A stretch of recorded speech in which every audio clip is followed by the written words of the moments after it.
faded.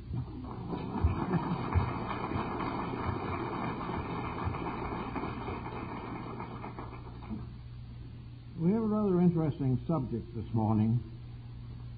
When I was in Calcutta, I saw a very beautiful temple.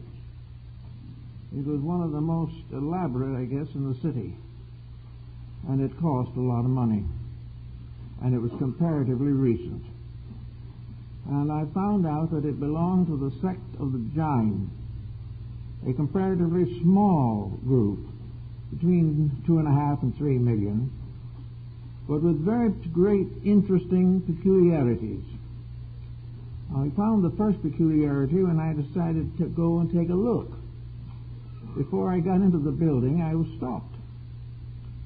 And I was asked to remove my shoes, my belt, and my wallet.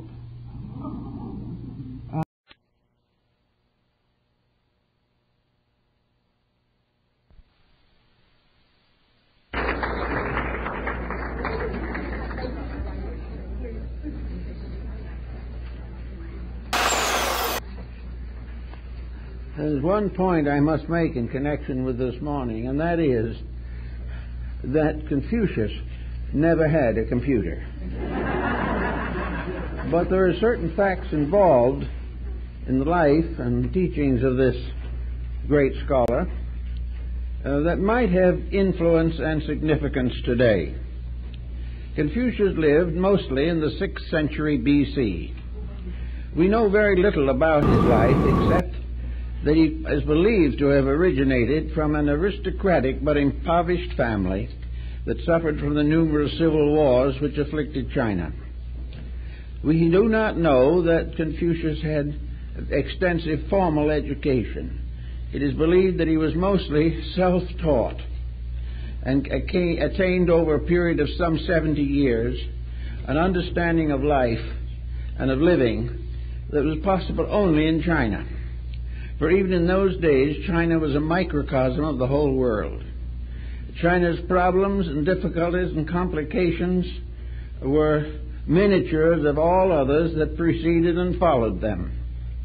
And so that Confucius had an adequate opportunity to understand the basic motivations of human life. As a result of his personal achievements, he was finally elevated to the estate of China's greatest scholar and was deified as the ancient teacher of all the Chinese philosophies and histories. In the course of time, there have been many revivals of Confucianism. These revivals began almost immediately after the death of the great sage. It is said that Confucius died of a broken heart. We are not sure of this, of course, but it is possible, because he said on one occasion that no prince of China would accept him as a counselor.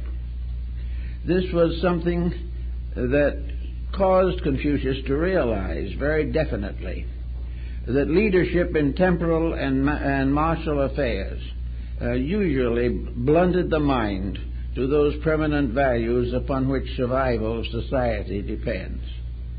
In recent years, when China made the great leap into the future, a leap that failed miserably, it was attempting to destroy the influence of Confucius in the life of modern China. It was a dismal disappointment to all concerned, and now by almost complete agreement, the new Chinese government recognizes the contributions of Confucius, not only in philosophy, but in politics, in government, and in international relationships. So from this background of his various achievements, and a study of his various canons and the various works with which he has been attributed, at least, we learn something about his ideas of life. Confucius, as a Chinese, had a very simple and definite belief, namely that the human being must develop his own resources, that the problem of surrounding the individual with comforts and conveniences and gradually reducing his own interest in self-improvement is fatal to society. Well, we begin to see a little of this fatality floating around at the present time. The individual who lives to do as little as he can and depend upon conveniences for most of the necessities of his life becomes indolent in his own nature, indifferent to his own real needs, and contributes little or nothing to the advancement of his society. This was so basically Confucian that I think we can use some examples out of our own historical background to point up some of the conditions he refers to. The 20th century has been so far the great century of conveniences. The individual has gradually leaned more and more heavily upon society and has leaned very little on his own backbone. Today, we are completely dominated by the comforts which are produced by a decadent society. We are completely dominated by the definite and inevitable desire to be free of all responsibility. We want to do as we please, when we please. And the idea of cooperation for a common good has become as dim now as it was in China 2,600 years ago. The same attitudes prevailed. The same problems were faced. And the human being always succumbed to the advantage of innovation and convenience. So in the Confucian Code, we could start, for example, with the result of labor-saving devices. Now, most of these devices are essentially good, but nearly always they are destroyed by cupidity or arrogance or extravagance. They are no longer permitted to function as they might have for the general convenience of society. Near the turn of the century, we got the first great convenience, and that is the automobile. Now, no one will say that the automobile basically is bad. And we know that Henry Ford's original Model T, which was a very inexpensive form of locomotion, did open a large world of possibilities. It gave the society an opportunity to have adequate means of navigation on the land surface of the earth. But what happened from the time of the Model T of Henry Ford to the Rolls-Royce of today, a $160,000 car? There's a great interval of waste, extravagance, a great interval of unnecessary responsibility, an impoverishment of natural resources, and an increasing disdain for the proper use of energy and time. That the Ford car and those that came afterwards did help was certain, but the individual societies into which they came forth abused them until they have become a problem for all of us. A problem of freeways so blocked that it's almost impossible to travel them. In the recent earthquake in Mexico, it was impossible to get the fire department and the ambulances through the car pressure and confusion. Everywhere, the overdoing of things has resulted in air pollution, water pollution, and the definite waste of natural resources, and an incredible waste of human time, especially when you realize that in the traffic today of employment, cars going on the freeways every morning and evening, the average car has only one passenger. Now, Confucius would have said, if you must do it, get together and do it together. Otherwise it is a complete waste and loss. Why do we not do it together? Well, one reason may be that one group wants it 10 minutes earlier than the other. One wants to go 4 blocks in one direction, the other 1 block in another direction. And so the inability to organize this basic means of transportation has led to many, many difficulties, to say nothing of its application to warfare and its facility in contributing to crime. Now, the use of the car was important. The abuse of it is human nature setting in upon one of its own devices and brutally abusing it. This is what Confucius would declare to represent the lack or failure of the individual to prepare his own inner life for the commodities which he invents or arranges. If the individual was intelligent, every discovery would be useful. But when most persons are not interested in improvement, but are interested only in convenience, it is not long before things are out of hand. And it is also pathetic to realize that humanity is willing to spend a large part of its financial resource on convenience rather than on need, necessity, or practical usage. So Confucius did not have a computer, but he realized in his own day one simple point: the superior man, when anything is added to him, will use it wisely.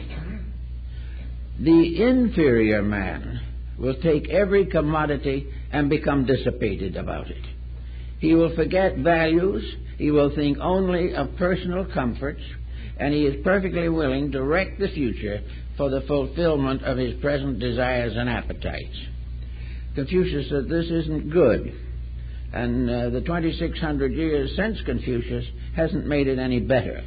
We are still in the same problem, that the individual has the ingeniousness to invent, but not the character necessary to use what he invents.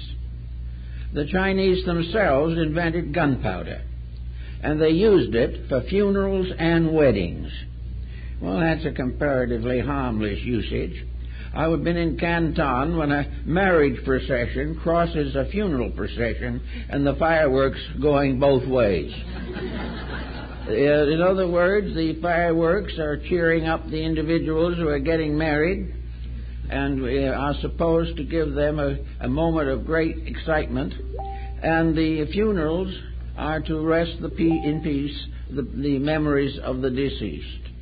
But these fireworks soon became cannon by hollowing out logs and putting them on the backs of elephants. And these were actually used by Genghis Khan. Later, we got all over the elephants. We didn't need those any longer. But we kept right on with the gunpowder, which ended the age of chivalry, defeated practically every peaceful hope of humanity, and is today a constant danger to security and peace, and is being used by various insurgent groups to damage property and destroy life. So something that was innocent at its beginning, that maybe a few farmers also used to blow roots out of their fields so they could plant them, gradually in the hands of ignorant selfishness has become a menace to the survival of humanity. Not too long after all this happened, we had another great invention, the aeroplane. Now, everybody really believed we had done something remarkable, and we had. It was a tremendous invention with great potential and great possibility, but we settled down slowly to ruining it, to do with it exactly what we could do to get our own way in things. To get all kinds of controls. The use of the airplane in war hardly needs to be mentioned. It has become a carrier of bombs instead of people. Little by little, the airplane has become a great problem to society. The noise is becoming deafening. The corruption of the manufacturers and the mechanics is a constant cause of anxiety. And everything related to it is now done to death. Those who have it need it for some occasions. In Australia, the physician in the outback can get to his patient in his little airplane. There are all kinds of good uses for that. But little by little, It has become a great factor on the big board on Wall Street, and little by little it has been turned into a vast source of profit. This is a complete misuse of the original intention, and it has resulted in many changes in society and social relationships that are not good. But we just couldn't get along with something that was a help and a convenience until it became a desperate and difficult situation, as attested by the recent terrible disasters in the air. We have not been willing to use things wisely. When the farmer in Rome found the box of gold in his field, he wrote a letter to the emperor and said, "What shall I do with it?" And the emperor said, "Use it." The man said, wrote again, he said, "I don't know how to use it." The emperor replied, "Then abuse it." And this is exactly what has happened all the way along the line. And this was happening in the day of Confucius. And he began to recognize that the individual was building around himself such a defense against labor, a defense against integrities, a defense against the practical, that he is gradually undermining his own survival in the cause of immediate luxury or success. Now, had we got the plain thing settled a little bit before the movies came along, and they were to change the history of the world. We were to be on the verge of the greatest educational medium humanity has ever known. We were told that we were going to change the whole history of the race, that we have developed something that could be of the greatest value and the greatest importance to the unfoldment of knowledge, to the expanding of human horizons, and a means by which wisdom and understanding could be brought directly into the theater or into human life. I think we hardly need to dilate on this as to what really happened. A comparatively simple and inexpensive medium, which was really a kind of home industry for a long time, gradually bludgeoned into something that is so terrific that no one can stand the weight of the tremendous power this thing has to destroy peace of mind, represent the basis of international understandings, and destroy the interest of the individual in doing thinking for himself.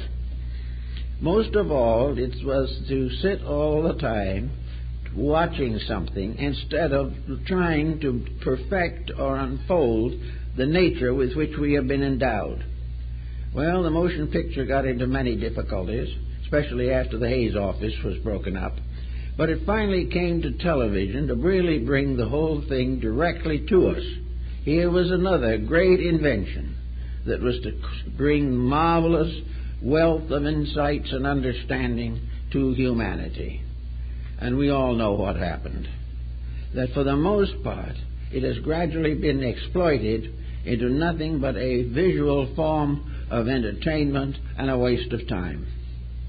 So all these great inventions are similar to the story of Muhammad, who on one occasion said of a great discovery that had been made, that the mountain had given birth to a mouse. The things that we thought were going to do great and wonderful things were no good because we abused them. They could have been wonderful, but just we wouldn't let them be wonderful. We would not allow anything to happen for the good of all concerned. And so we are not only deluged with miscellaneous entertainment, but the whole media has been so corrupted by commercialism that mostly the ads are more interesting than the major features. So we go on. And then the last one. We come to the splitting of the atom. This was the newest discovery. This was the gift of science to the ages. And you see what it has done for us and to us. It has brought the whole of humanity into a state of continuous nervous shock. It has destroyed securities, it has corrupted moralities, and has given us a birthright of death and destruction. But all these things started out as fascinating delightful ways of adding to human knowledge and comfort and convenience and protection. But before they reached their zenith, they destroyed the very ends which they were intended to support. Now, Confucius has the answer to this, and a very simple answer which we can all consider, that the primary purpose of the human being in this world is to improve himself. He is here to grow and not to become ever more dependent upon society to support him. He is here